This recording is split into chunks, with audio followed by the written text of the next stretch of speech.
الرحیم۔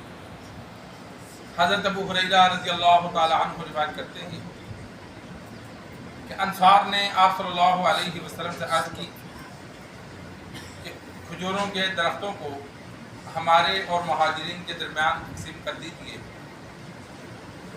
آپ صلی اللہ علیہ وسلم نے فرمایا نہیں، تکلیف محنت تم کرو اور پھل میں ہمیں شریک کر لو۔ انہوں نے عرض کی ہم نے مان لیا اور ہم نے اطاعت کی۔ آپ صلی اللہ علیہ وسلم اور صحابہ کرام جب ہجرت کر کے مدینہ آئے تو خالی ہاتھ تھے، گھر بار مال مکہ میں چھوڑ آئے تھے۔ آپ صلی اللہ علیہ وسلم نے مدینہ والوں پہ بوجھ نہیں ڈالا، بلکہ جو جتنی طاقت رکھتا تھا ایک ایک دو دو بندے اس کے حوالے کر دیے کہ جب تک ان کا انتظام نہیں ہوتا تو یہ آپ کے ساتھ رہیں گے۔ اور انصار نے ایسی آگے سے مدد کی، ایسی نصرت کی، ان کا نام ہی انصار پڑ گیا جس کی مثال تاریخ میں نہیں ملتی۔ انہوں نے رہائش سے بڑھ کر پیشکش کی کہ یا رسول اللہ صلی اللہ علیہ وسلم ہمارا مال، ہمارے گھر، ہماری جائیداد ہم ان میں اور ہمارے میں تقسیم کر دو، ہم ان کو پورا دے رہے ہیں، یہ ان کے مالک بن جائیں، خود محنت کریں، کمائیں، کھائیں۔ سرکار دو عالم صلی اللہ علیہ وسلم نے کس پیشکش کو قبول نہیں فرمایا کہ اپنے گھر کے زمینوں کے تم ہی مالک رہو، بس کچھ عرصہ جب تک حالات تنگ ہیں، جب فصل آئے تو ہمیں بھی بیچ میں سے دے دیا کرو۔ تو صحابہ کے لیے آپ صلی اللہ علیہ وسلم نے قبول نہیں فرمایا، بلکہ فرمایا بس ان کے ساتھ تعاون کرو، اور جو صحابہ تھے انہوں نے بھی قبول نہیں کیا۔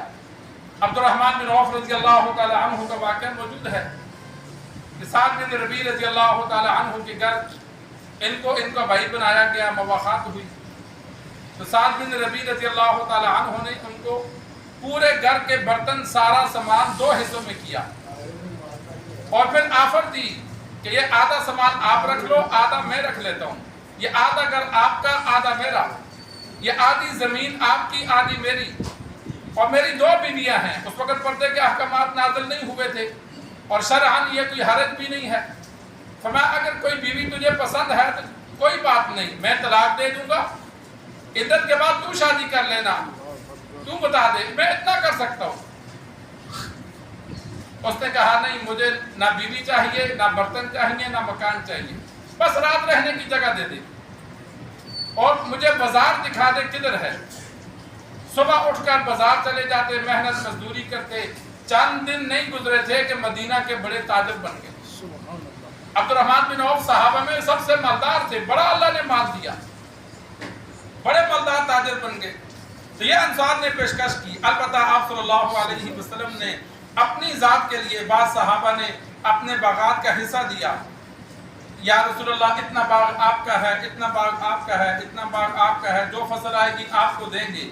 آپ صلی اللہ علیہ وسلم نے اسے قبول کیا، اور بعد اپنے عزیز و اقارب میں، اپنے رشتہ داروں میں اسے تقسیم کیا، بعض صحابہ کو بھی دیے کہ اتنے یہ درخت آپ کے ہیں۔ جب خیبر فتح ہوا، بنو نذیر فتح ہوا، وہ جائیدادیں ساری مسلمانوں کو ملی، تو آپ صلی اللہ علیہ وسلم نے پھر مہاجرین کو زمینیں دی۔ جب ان کو یہودیوں کی زمینیں مل گئیں تو جن سے آپ صلی اللہ علیہ وسلم کو باغات کا حصہ ملا تھا، آپ صلی اللہ علیہ وسلم نے واپس کر دیا۔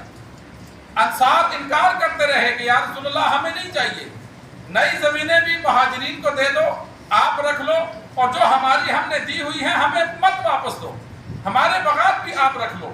لیکن آپ صلی اللہ علیہ وسلم نے فرمایا نہیں، اب اللہ نے ہمیں باغات دے دیے، لہذا یہ تمہارے باغات تھے، یہ تم واپس رکھ لو۔ تو یہ صحابہ کرام رضوان اللہ تعالی علیہم اجمعین کا ایثار تھا، اسی وجہ سے قرآن مجید میں ان کی تعریف کی گئی، احادیث میں تعریف کی گئی۔ آج ہم صرف صدقہ زکوٰۃ دینے پر آئیں تو ہمیں اس سے بھی تکلیف ہوتی ہے۔ کہاں وہ صحابہ تھے کہ وہ سارا مال، آدھا مال ضرورت مند کو دے دیتے تھے، کوئی بات نہیں، تو مجبور ہے، تو اپنا خرچہ پورا کر۔ تو انسان پہ محلے میں کسی پر مشکل آئے تو انسان کوشش کرے اپنی طاقت کے مطابق اچھا تعاون کرنے کی، اس سے اللہ خوش ہوتا ہے۔ اور دوسری بات یہ ہے کہ اپنا مال جو چھوڑ کے جائیں گے وہ ہمارا نہیں رہا، اس پر ہمیں اجر نہیں ملے گا، اور جو ہم لوگوں کو دے دیں گے وہ ہمارے لیے جمع ہو جائے گا، کل قیامت والے دن اس سے ہمیں فائدہ ہوگا۔